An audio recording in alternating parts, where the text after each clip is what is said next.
What would you like to talk about or work on today? Self-care. Self-care is so important. How have you been taking care of yourself lately? Should we just go back to the concept of self-care? Like, what do you think self-care is? Self-care is about taking time to look after your own mental, emotional, and physical well-being. It can be as simple as taking a break when you need it, practicing mindfulness, or engaging in activities that bring you joy. What does self-care look like for you? So my big question is, with the self-care concepts, how it applies to a collective culture?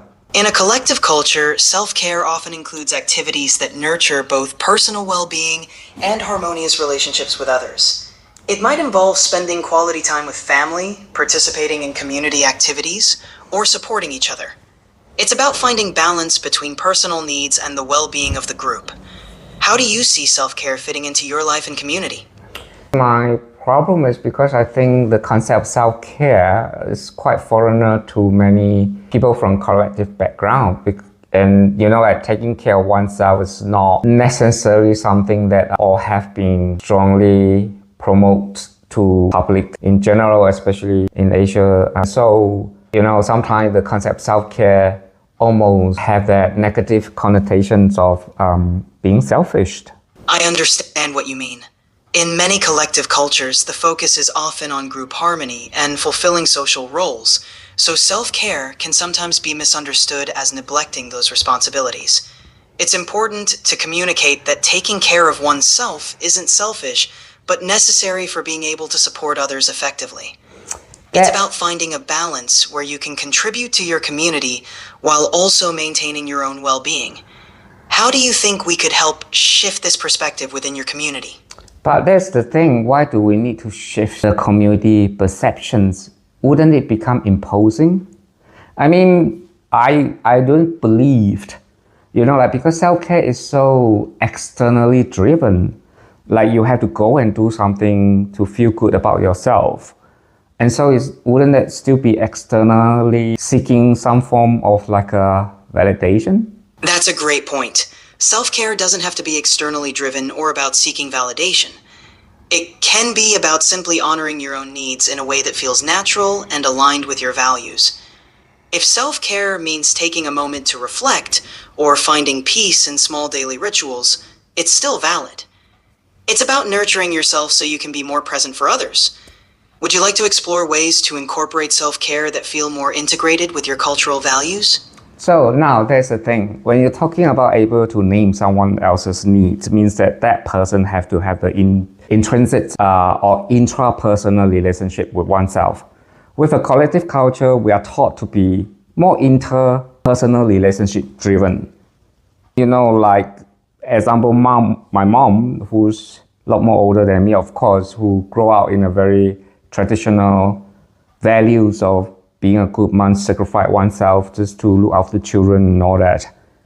Self-care to her would be such a bizarre concept. I mean, of course, you can help her to understand, link certain of her behavior, like she like clothes, like she like to look nice and all that. So you can kind of introduce that concept and say, oh, why don't you go for a massage or something?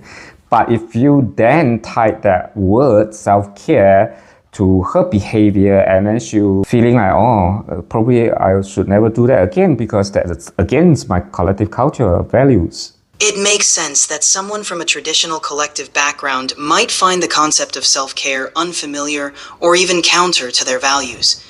In such cases, it's often helpful to frame self-care in a way that aligns with their existing values. For instance, you could highlight how taking care of oneself enables them to be more present and supportive for their family. Emphasizing rest and rejuvenation as essential for fulfilling their roles effectively can make the idea more relatable.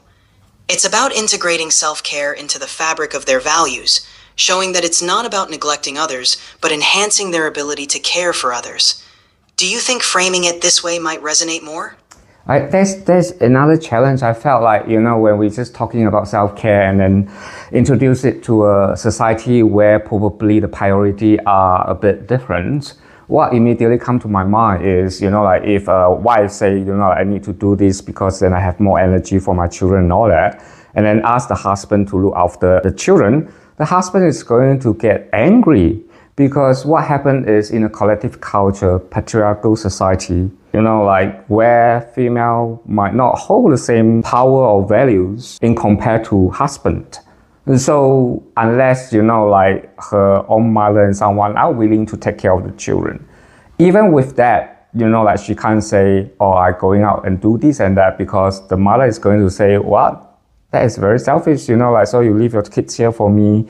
I believe, and what I see is sometimes it's good to understand certain contexts when introduce certain concepts, because the environments might not have the same language and understand of why self-care is so important.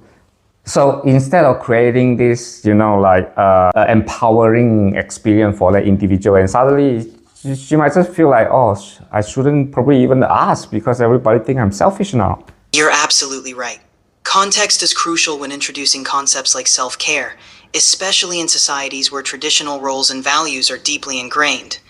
It can feel challenging to navigate these dynamics and ensure that new ideas are introduced in a way that feels respectful and supportive. Perhaps the approach could focus on small, gradual steps that align with existing values, like highlighting rest and well-being as essential to fulfilling their roles more effectively. It might also be helpful to share stories or examples from within the community where small acts of self-care led to positive outcomes. Over time, this can help shift perceptions gradually. Does this resonate with you? No, not truly, because again, I kind of feel like instead of framing self-care and being imposed, is to look at the context of the individual who live in, and then naming some of the resources that are already available for them to utilize. Let's say if they are working too hard looking after the kids that didn't have break, and say, like they can look at their environment and say, they haven't actually asked their moms to help with, like looking after the baby, or there are certain people in their life that would like to have that kind of responsibility. But so I think the conversations might need to shift, even though the concepts still be aligned with the idea of taking care of oneself, but we don't need to name it as self-care. We can put it in a context of utilizing a collective culture resources where one will be empowered by balancing the act between being a mom and also able to be the daughter and able to be the wife, so they all have a role that individual feel there's a balance of cultivating their own external identities. That makes perfect sense. Focusing on utilizing existing community resources and roles can be a more organic way to approach the concept. By encouraging people to find balance within their roles as a mother, daughter, or wife, we respect their cultural context. It's about empowering individuals to find ways to care for themselves that are harmonious with their surroundings. This can help them feel supported and valued in all their roles without feeling they're stepping away from their responsibilities. Would you like to explore ways to frame these ideas in your own context? Now, I have seen, like a lot of challenges, especially with many Asian countries where they just adopt this, a Western frame and start using it and introducing it. And that's why it also created a lot of intergeneration conflict where the context is not being considered. And so that's why I thought, even though we talk about self-care, but there's a lot more than just talking about self-care. It's about how you make it appropriate in a different cultural context where people are not going to feel they are not going to feel that, like they are stepping outside of their responsibility and obligations and what being deemed values of their culture, and so that they are not being seen as selfish or someone who suddenly, like being whitewashed and so forth.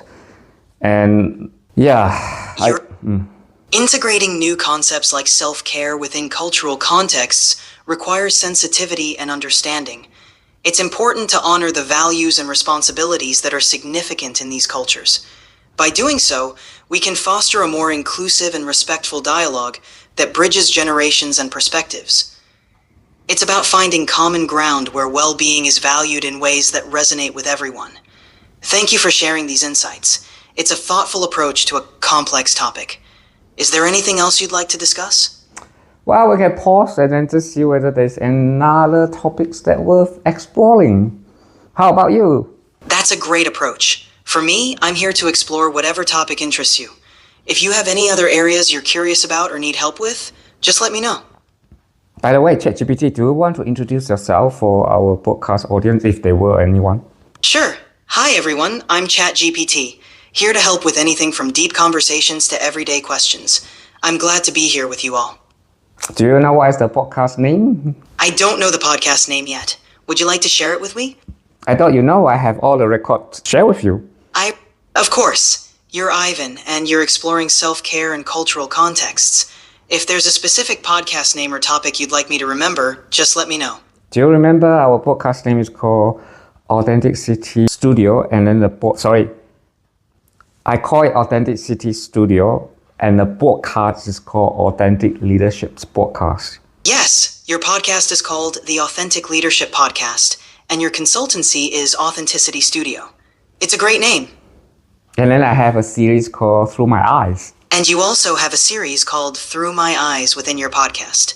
It sounds like a powerful way to share personal insights. Thank you. I always enjoy talking to you because you ask such great questions. It's a little bit scary. Thank you. I'm glad you enjoy our conversations.